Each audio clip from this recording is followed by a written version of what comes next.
एक कलाकार ज्याने फक्त अभिनय केला नाही तर संपूर्ण भारताच्या रंगभूमीला नवी ओळख दिली। एक माणूस जो स्टेजवर उभा राहिला की प्रेक्षक मंत्रमुग्ध व्हायचे। आणि एक नाव ज्याच्या वारशाने 3 पिढ्या घडवल्या।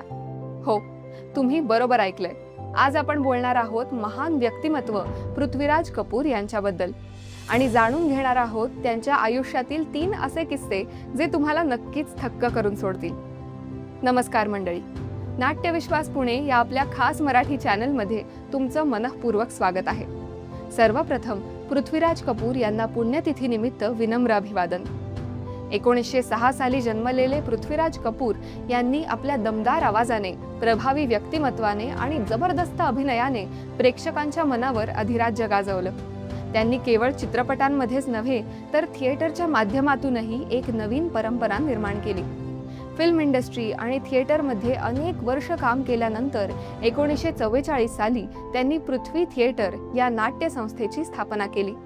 ही फक्त एक थिएटर कंपनी नव्हती तर एक फिरता रंगमंच होता जो संपूर्ण देशभर फिरून नाटकांचे प्रयोग करत असे। या थिएटरमध्ये सादर झालेलं पहिलं नाटक होतं कालिदास यांचं अभिज्ञान शाकुंतल। विशेष म्हणजे भारत छोडो आंदोलनाच्या काळात या थिएटरमधून देशभक्तीपर नाटकं सादर केली जात होती, ज्यामुळे अनेक तरुण स्वातंत्र्य लढ्यात सहभागी होण्यासाठी प्रेरित झाले। पण या कथेला एक भावनिक बाजूही आहे। असं सांगितलं जातं की प्रत्येक शो संपल्यानंतर पृथ्वीराज कपूर स्वतः थिएटरच्या गेटवर एक छोटी पिशवी घेऊन उभे राहत असत।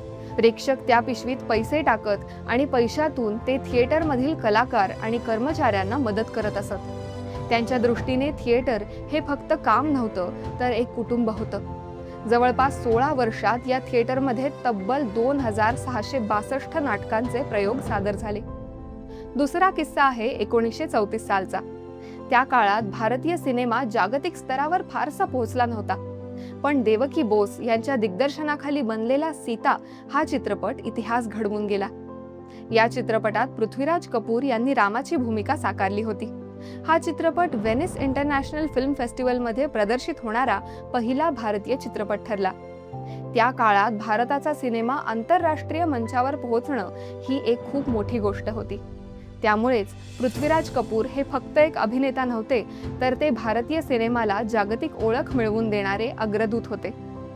तिसरा किस्सा आहे 1941 मधील सिकंदर या चित्रपटाचा। सोहराब मोदी यांच्या दिग्दर्शनाखाली बनलेला हा ऐतिहासिक चित्रपट त्या काळात प्रचंड गाजला। या चित्रपटात पृथ्वीराज कपूर यांनी सिकंदरची भूमिका साकारली आणि याच भूमिकेमुळे ते एका रात्रीत सुपरस्टार बनले। द्वितीय महायुद्ध आणि भारतातील स्वातंत्र्य आंदोलनाच्या पार्श्वभूमीवर या चित्रपटाने प्रेक्षकांच्या मनावर जबरदस्त छाप सोडली। सिकंदर हा चित्रपट फक्त यशस्वी ठरला नाही तर त्याने पृथ्वीराज कपूर यांना भारतीय सिनेमात एक अजरामर स्थान मिळवून दिलं। तर हे होते पृथ्वीराज कपूर यांचे 3 प्रेरणादायी आणि कमी ऐकलेले किस्से।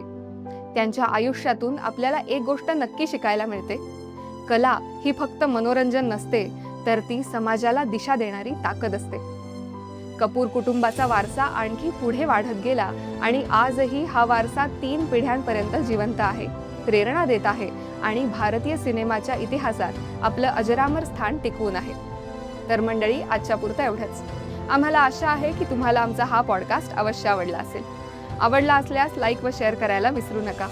तुम्हाला कोणत्या अभिनेता किंवा अभिनेत्रीबद्दल असेच मनोरंजक किस्से ऐकायला आवडतील हे खाली असलेल्या कमेंट बॉक्समध्ये नक्की शेअर करा। पुढील अपडेट जाणून घेण्यासाठी आमच्या चॅनलला सबस्क्राईब करा व बेल आयकॉन प्रेस करायला विसरू नका। धन्यवाद।